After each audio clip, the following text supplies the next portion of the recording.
एक मीटिंग झाल्यानंतर 5 मिनिटांनी, म्हणजे माझं ते रेकॉर्डिंग झालं की 5 मिनिटांनी परत जॉईन कराल. ठीक आहे? Okay.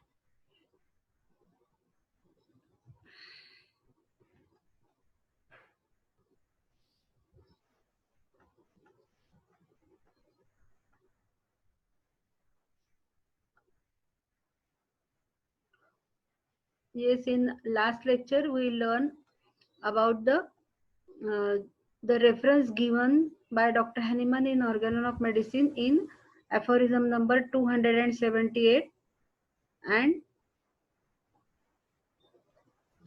279.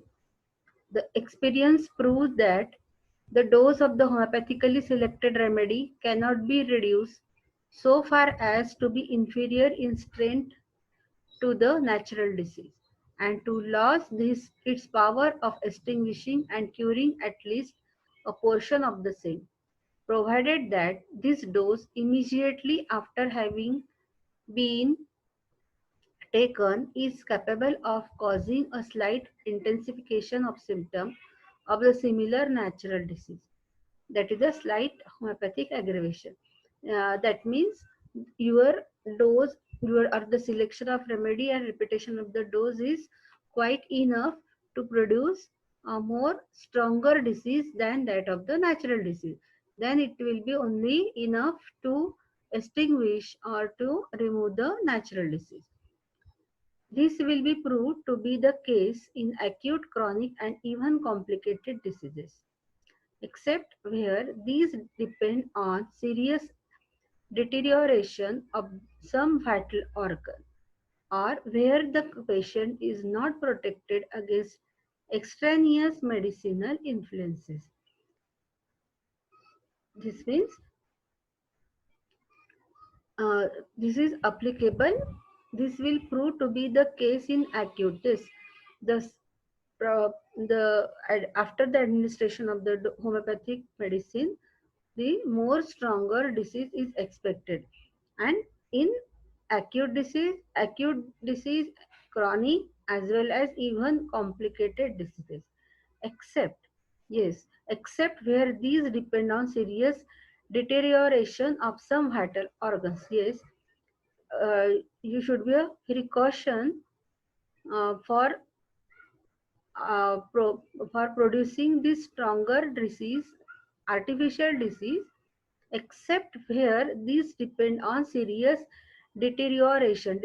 That means whenever some vital organs are very seriously affected, or whenever the irreversible pathological changes are developed and vital force is was very much weak because of this to prolongation of the chronic disease, and this condition you have to not expected for the homeopathic aggravation, because the vital force is not able to tolerate the action of the homeopathic medicine, because of the it get too much exhausted, and therefore very, or you have to administer doses with very precautions, except where these depends on serious deterioration of the some vital organ, and in this condition you never desire for the homeopathic aggravation,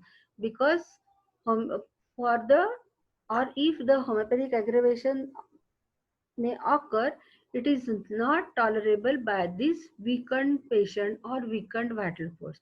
Therefore here you have to take much precaution, or where the patient is not protected against extraneous medicinal influences, or the condition where the patient is under some other treatment, and in this condition you have to prescribe the medicine and prescribe this potency very carefully.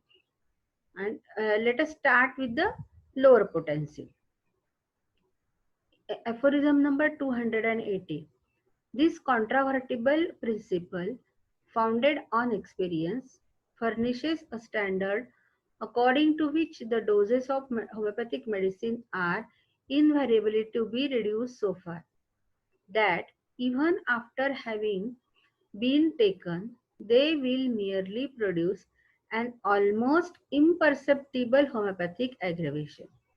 We should not be deterred from the use of such doses by the high degree of rarefaction that may have been reached, however incredible they may appear to the coarse material ideas of ordinary practitioners. Their argument will be silenced by the verdict of infallible experience. That means in aphorism number 280, Hahnemann told you that this incontrovertible principle, that means sometime the homeopathic aggravation is desirable for the perfect cure, while sometime it is not desirable in in the condition where the pathological changes are developed. Therefore, this incontrovertible principle founded on experience, that means which medicine, which potency you have to select, or for which medicine, or for which condition, or for which is suitable. Medicine also, it is you have to, it is totally depending on the experience. You, whenever you prescribe various other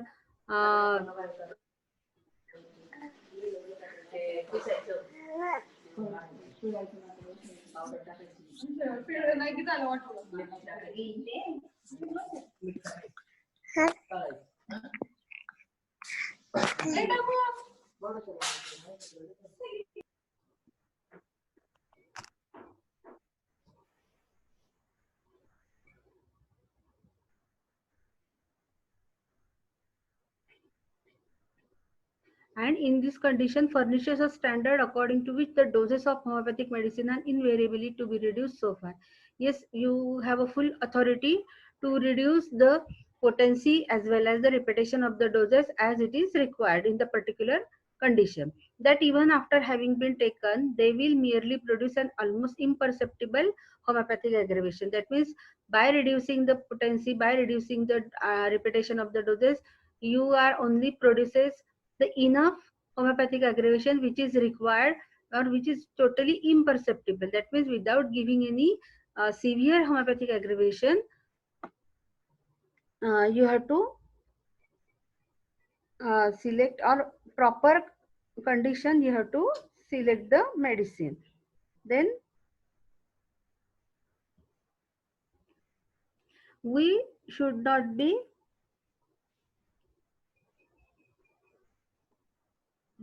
deterred.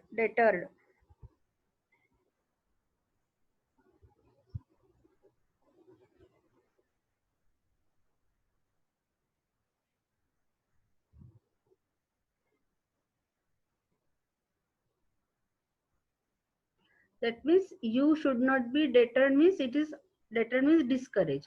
You should not deterred from the use of such doses by a high degree of rarefaction that may have been reached, however incredible they may appear to the coarse material ideas of ordinary practitioners. That means you should not be discouraged by using the higher potency, and you have a full authority uh, to administer the doses in various potency. The incredible they may appear in the coarse material ideas of ordinary practitioner. Their argument will be silenced by verdict or infallible experience. That means if you should not believe on the material use of doses, you fully you should not discourage by using the higher potency. You can use, and their verdict may be silence means की आपल्या आपण जेव्हा एक चांगला experience, चांगला परिणाम result येतील त्या हायर पोटेन्सीचे, तेव्हा समोरचे जे आहे ते आपोआप त्यांचं ते शांत होतील. म्हणजे whenever you are in a better result, you are able to give the better result, then automatically all controvertible or the whatever is the arguments, these are all reduced or stopped.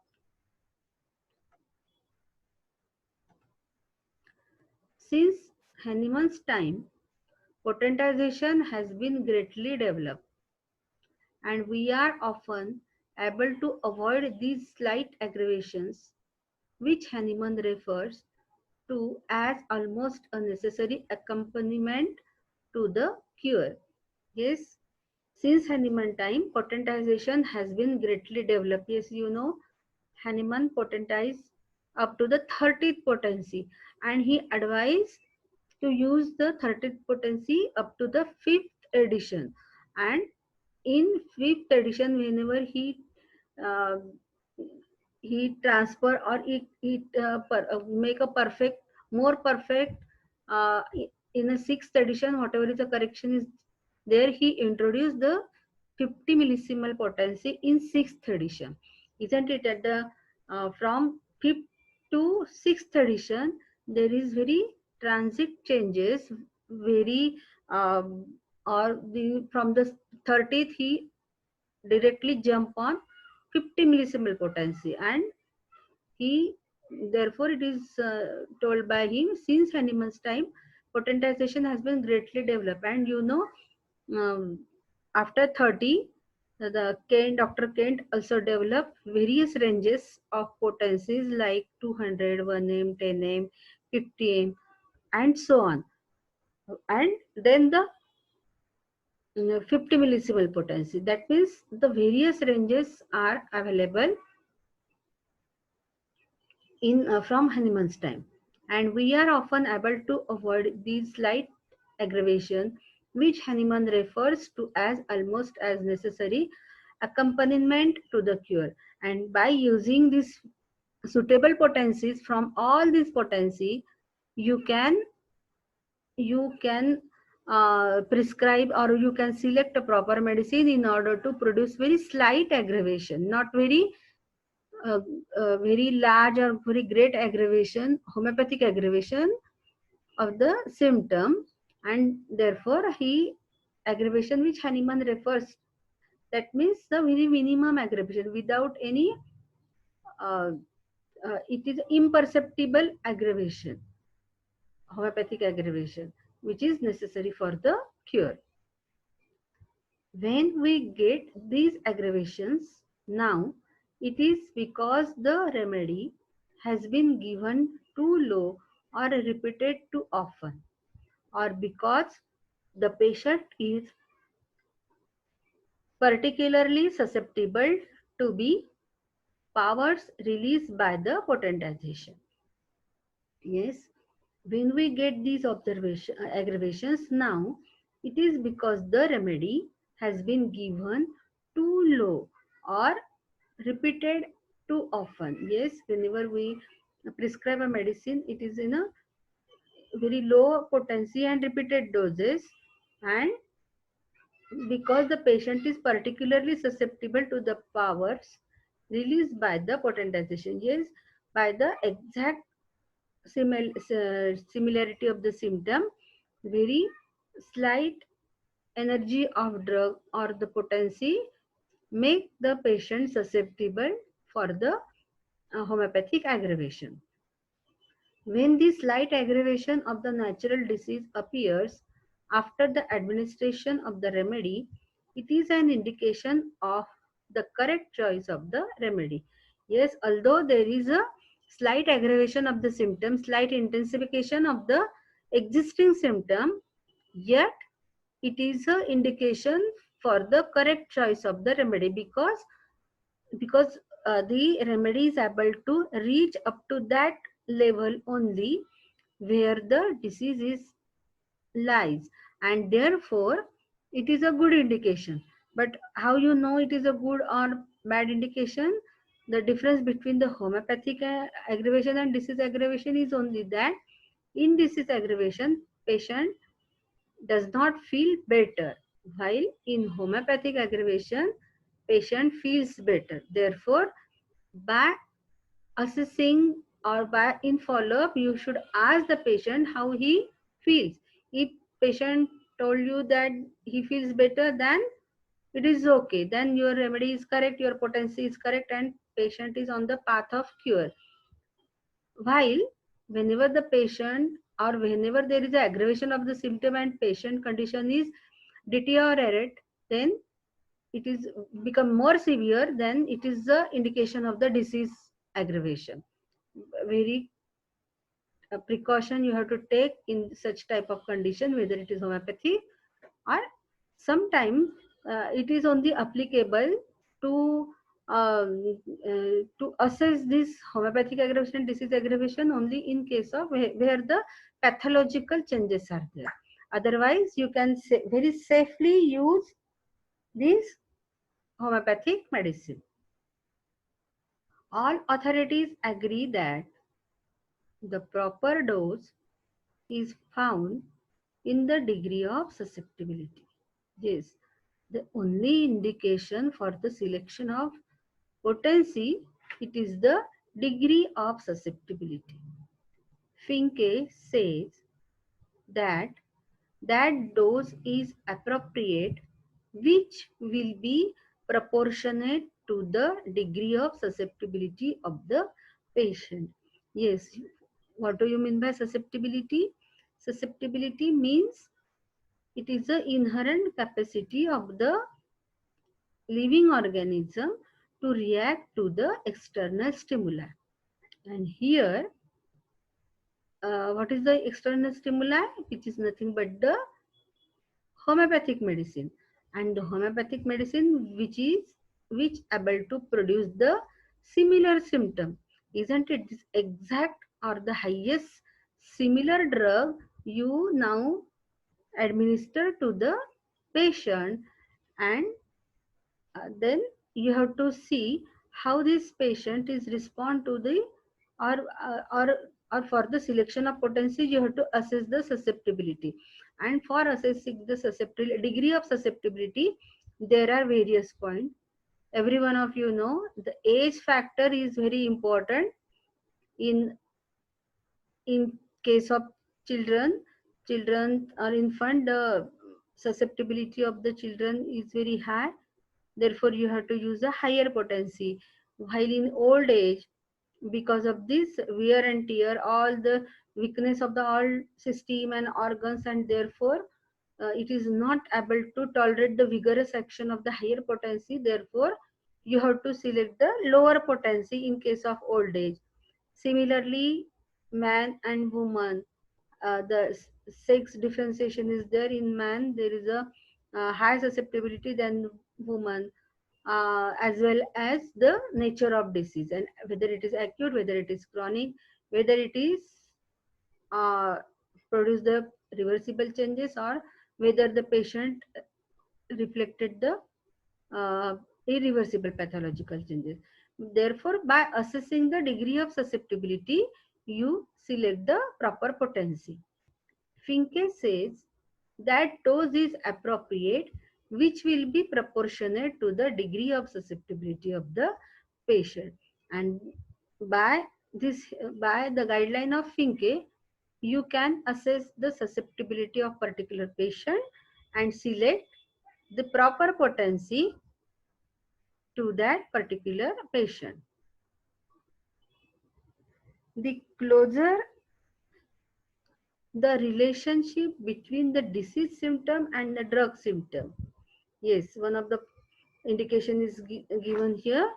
Uh, if the remedy is exactly similar or the more similarity exhibited with the totality of symptom, that is the greater the similarity, higher the susceptibility, isn't it? And therefore you have to use the higher potency.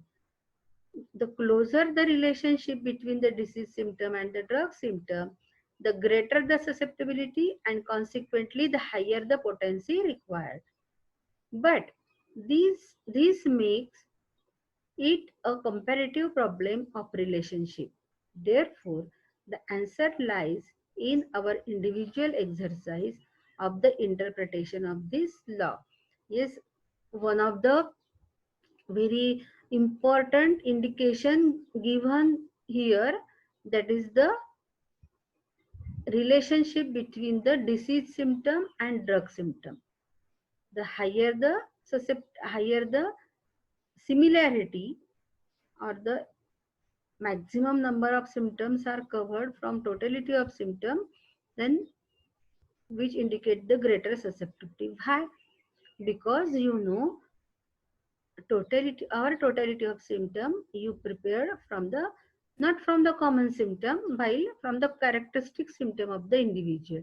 And whenever the characteristic symptoms are there,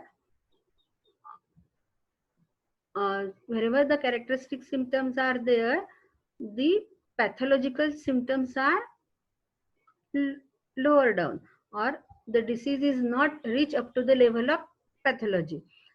म्हणजे समजायचं झालं तर जेव्हा characteristic symptom जेव्हा खूप highest असतात, characteristic symptom of the person specifically, these are totally of the mental symptom and the symptoms of his personality, isn't it? While whenever the pathological symptoms are increase, the characteristic symptoms are automatically lower down.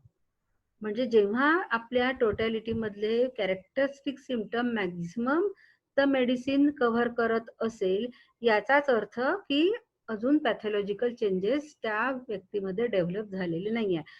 कारण जेव्हा pathological changes develop होतात तेव्हा हे characteristic symptom automatically कमी होत असतात आणि common symptom of the disease हे वाढत असतात.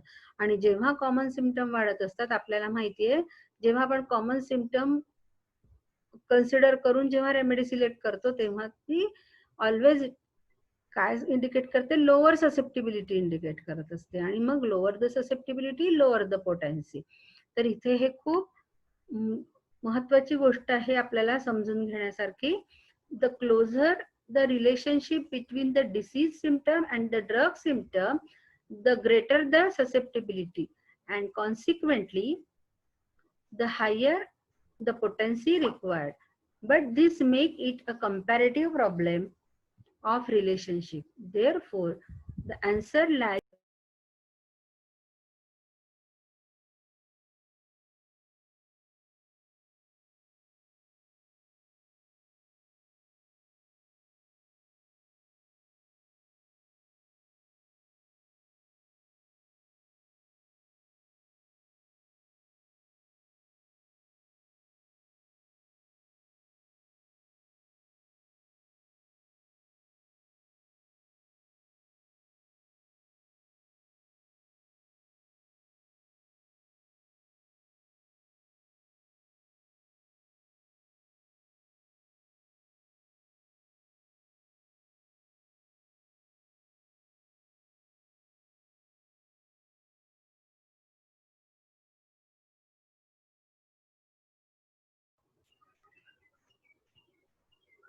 it is a hopeful sign where the younger physicians begin with the use of the fairly low potency, say the 30th or 200, and then progress upward.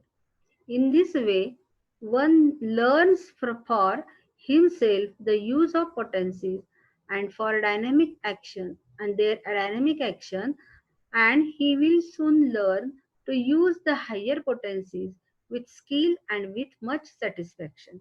Yes, very important guideline given by H. Robert, that key when you start your practice by selecting the lower potency, because in this field now you are taking the experience from various cases, isn't it?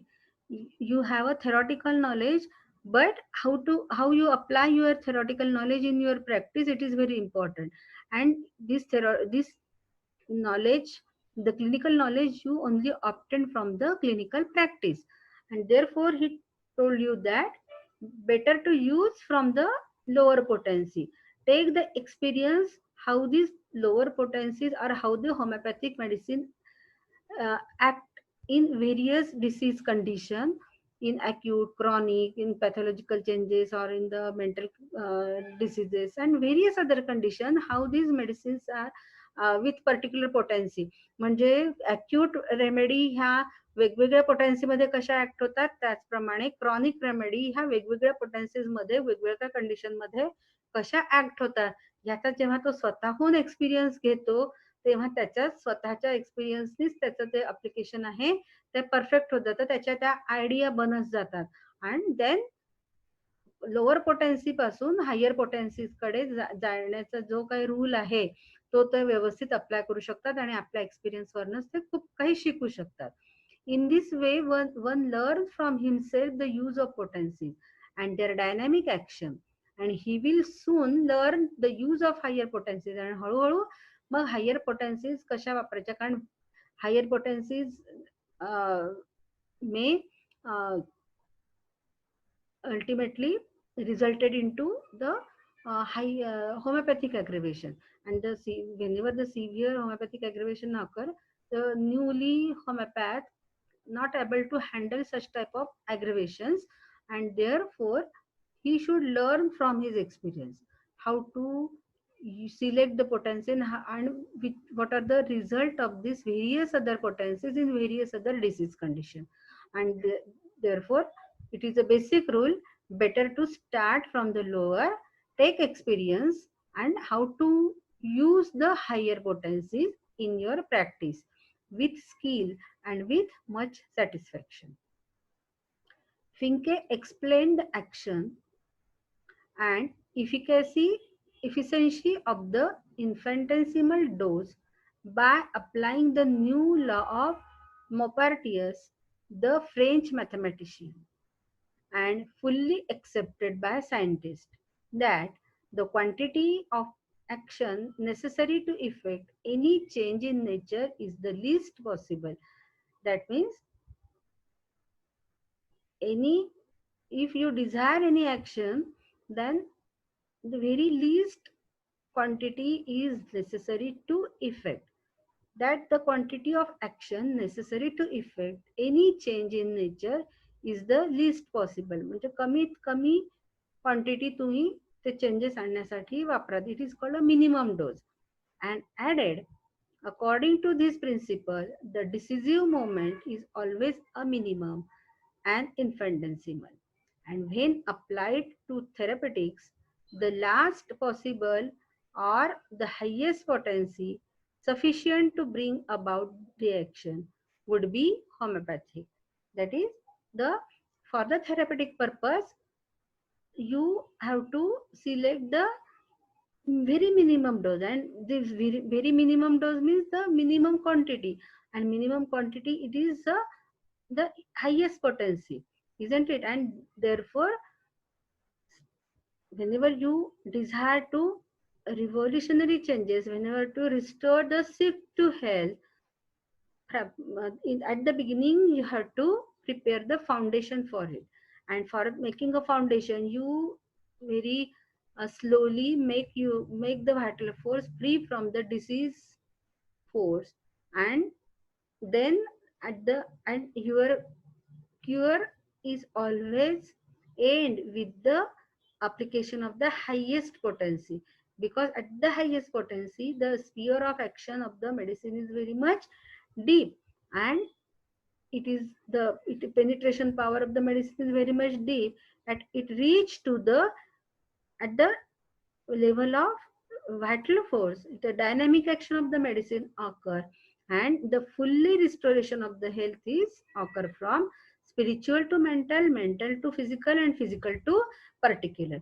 Therefore the Mipatius told you that when applied to the therapeutic, this law of minimum when applied to the therapeutic, the last possible or the highest potency sufficient to bring about the reaction would be homeopathic. And whenever we select our medicine on the basis of symptom similarity, this highest potency, that is a minimum dose, is required to bring about the changes. To bring about the changes means from restoration from sick to health. The law of least action is a necessary complement of the law of similars. Still quoting Finke. Yes, the law of least action is necessary complement. That means, you know, the law of similar, because of the law of similar, because of the symptom similarity produced by the produced after the administration of the similar remedy, what happened? Because of the susceptibility of that particular disease organ, unnecessary homeopathic aggravation is produced. And therefore, this law minimum is